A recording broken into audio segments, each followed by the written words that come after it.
जिंदगी हमें तेरा एतबार ना रहा। आप ये सोच रहे होंगे ये गाना किस लिए गाया जा रहा है।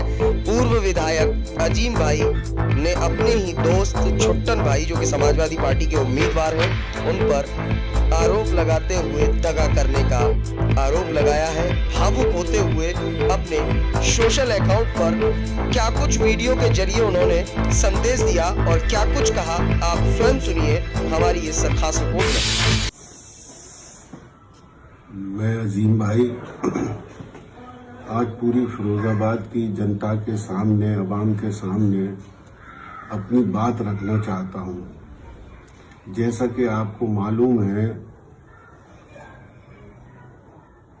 कि अवाम की, जनता की आवाज़ उठाने के लिए और समाजवादी पार्टी के लिए संघर्ष करते हुए एक मुकदमे में मुझे 10 साल की सज़ा सुनाई गई। मुझे जेल भेज दिया गया और 19 महीने मैंने जेल में काटे। 19 अगस्त 2021 को मैं जेल से बाहर निकला। मेरी बहुत बुरी हालत हो गई थी। 20 किलो मेरा वजन कम हो गया था, चेहरा काला पड़ गया था। जेल से निकलने के बाद आप लोगों ने बहुत प्यार दिया, इस्तकबाल किया, मेरा मालाएं डाली। 28 अगस्त को हमारे घर पर श्री अक्षय यादव जी आए और उन्होंने पार्टी में शामिल होने के लिए कहा। फिर मुझे दिल्ली बुलाया गया। दिल्ली में मैंने उनसे अनुरोध किया कि मैं चुनाव लड़ना चाहता हूं, अगर आप मुझे चुनाव लड़ाएं तो मैं पार्टी में शामिल हो सकता हूं। फिर दोबारा मुझे दिल्ली में बुलाया, मीटिंग हुई और मुझसे वादा किया कि हम आपको चुनाव लड़ाएंगे, आपको या आपकी पत्नी को। और इस वादे के साथ 3 अक्टूबर को लखनऊ में जाकर आदरणीय प्रोफेसर साहब के सामने, आदरणीय राष्ट्रीय अध्यक्ष जी के सामने मैंने पार्टी को ज्वाइन किया। सबके सामने लखनऊ में आदरणीय प्रोफेसर साहब ने राष्ट्रीय अध्यक्ष जी से कहा कि अजीम की पत्नी चुनाव लड़ेंगी। अजीम के पास पैसा नहीं है, अजीम को पैसा भी देना पड़ेगा।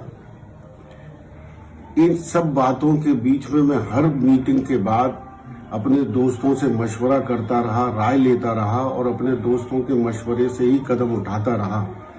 उन दोस्तों में छुट्टन भाई भी शामिल थे।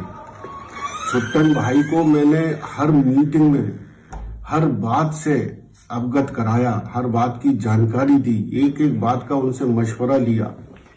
अब ये छुट्टन भाई का जो एपिसोड शुरू हुआ वो मोबाइल पे पोस्ट डालने से शुरू हुआ। छुट्टन भाई के रिश्तेदारों ने मोबाइल पे पोस्ट डालकर शुरुआत की कि छुट्टन भाई को समाजवादी पार्टी का टिकट दिया जाए। उसमें छुट्टन भाई के परिवार के लोग भी शामिल हो गए, छुट्टन भाई के बेटे भी शामिल हो गए। हम वक्त वक्त पे छुट्टन भाई से गुजारिश करते रहे कि छुट्टन भाई ये क्या हो रहा है। छुट्टन भाई ने कहा ये बच्चे हैं, ऐसे ही कर रहे हैं। हमारे सामने छुट्टन भाई उन लोगों से मना करते थे कि ऐसा मत करो, लेकिन अगले ही घंटे में एक नई पोस्ट आ जाती थी। दोस्तों ने भी छुट्टन भाई से मशवरा किया, उनसे कहा कि ये गलत हो रहा है, 2 दोस्तों के बीच में दरार डाली जा रही है। और छुट्टन भाई हमेशा कसमें खाते रहे, मना करते रहे कि मेरी इसमें कोई मंशा नहीं है, ये बच्चे कर रहे हैं। हमारे सामने उनको वो समझाते भी थे, डांटते भी थे, लेकिन उसका असर नहीं होता था और पोस्टों पे पोस्टें डलने लगती थी। एक हमारे दोस्त हैं जो छुट्टन भाई के भी दोस्त हैं, उन्होंने छुट्टन भाई से कहा छुट्टन भाई इन सब चीजों को रोको, आपके होर्डिंग भी छप गए हैं और कुछ दिनों में होर्डिंग भी लगने वाले हैं। हमने भी छुट्टन भाई से गुजारिश की कि जानकारी मिल रही है कि आपके होर्डिंग लगेंगे, मेहरबानी करके इनको रोकिए, क्योंकि आप ये कहते हैं कि आपकी कोई मंशा नहीं है चुनाव लड़ने की। उन्होंने कहा हम कोशिश करते हैं, लेकिन कहने के बाद भी होर्डिंग लग गए, पोस्टर लग गए और वो दोस्तों के बीच में यही कहते रहे कि इसमें मेरी कोई मर्जी नहीं है। मैं कसम खा के कहता हूं इसमें मेरी कोई मर्जी नहीं है। लगातार कसमें खाते रहे, जिन लोगों के सामने उन्होंने कस्में खाई, उसमें डॉक्टर ज़ैड खान साहब, जनाब मोहम्मद आरिफ अब्बासी साहब, हमारे दोस्त हैं मित्तल साहब, एक दोस्त हैं हमारे जो सरकारी नौकरी में हैं, मैं उनका नाम इसलिए नहीं लेना चाहता क्योंकि वो सरकारी नौकरी में हैं, लेकिन वो ऐसे इंसान हैं कि जब जरूरत पड़ेगी वो गवाही देने के लिए सबके सामने आ जाएंगे। ये लगातार सिलसिला 2 महीने तक चलता रहा। दोस्त लोग बैठकें करते रहे, उनकी मर्जी, उनकी मंशा सिर्फ ये थी कि 2 दोस्तों के बीच में कोई दरार ना आए, क्योंकि छुट्टन भाई हमेशा कस्में खाकर मना करते थे कि इसमें मेरी कोई मर्जी नहीं है, मैं कोई टिकट नहीं मांग रहा हूं। ये सिलसिला लगातार चलता रहा और 14 जनवरी को नगलाबरी पे उनका ऑफिस खुलने का, उनका कार्यालय खुलने की शुरुआत हुई। डॉक्टर ज़ैड खान वहां गए, वहां छुट्टन भाई को उन्होंने बुलाया, पूछा ये क्या हो रहा है। बोले वैसे ही सफाई हो रही है, कुछ नहीं हो रहा। डॉक्टर ज़ैड खान छुट्टन भाई को हमारे पास लेकर आए। वहां पर उस मीटिंग में गुलनवाज भाई हिंदुस्टैंट वाले, अजहर पीसीओ वाले, मोहम्मद आरिफ साहब, अब्बासी साहब, पप्पू खान साहब, ये सब लोग मौजूद थे। डॉक्टर ज़ैड खान मौजूद थे। मैंने छुट्टन भाई से पूछा, भाई ये कार्यालय क्यों खुल रहा है? बोले नहीं, कार्यालय नहीं खुल रहा है, वहां सफाई हो रही है, ऐसे ही कोई बात नहीं है। ये 14 जनवरी की बात है। 17 जनवरी को फिर डॉक्टर ज़ैड खान के साथ में मीटिंग हुई और वो दोस्त जो सरकारी नौकरी में, उनके सामने बात हुई।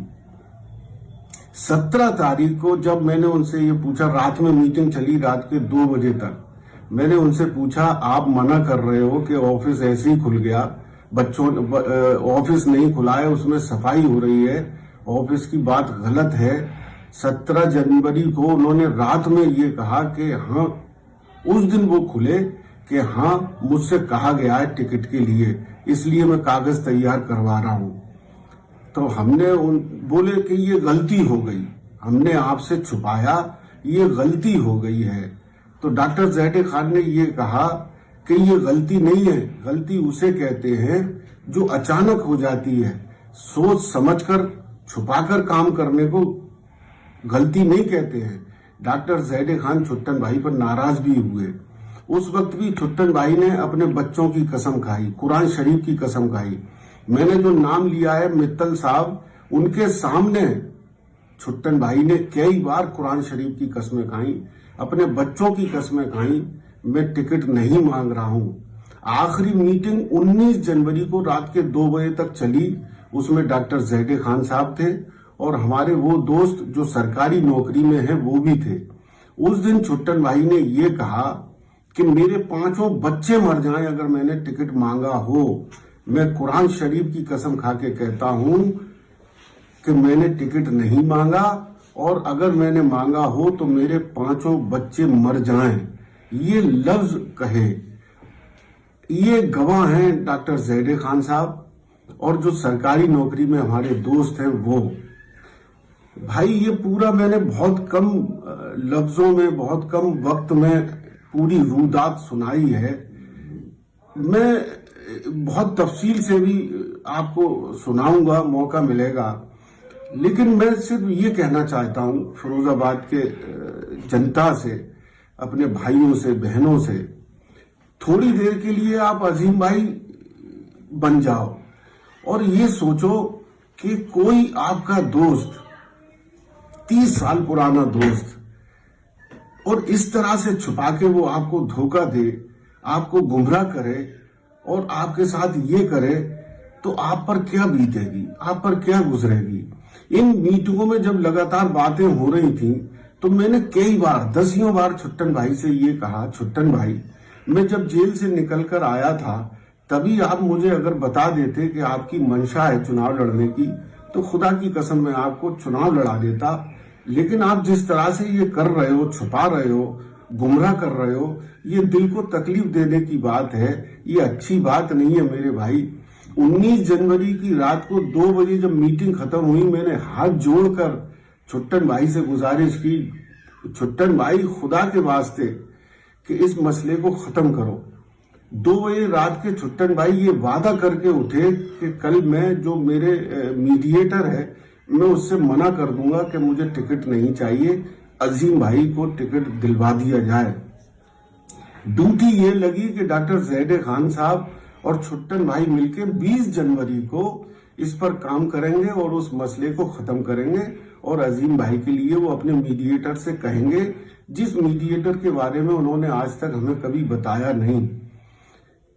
डॉक्टर ज़ैद खान 20 जनवरी को लगे रहे छुट्टन भाई के पीछे, पूरा दिन डॉक्टर ज़ैद खान को गुमराह किया और उस दिन कुछ भी नहीं हुआ और 21 जनवरी को छुट्टन भाई लखनऊ पहुंच गए टिकट लेने के लिए।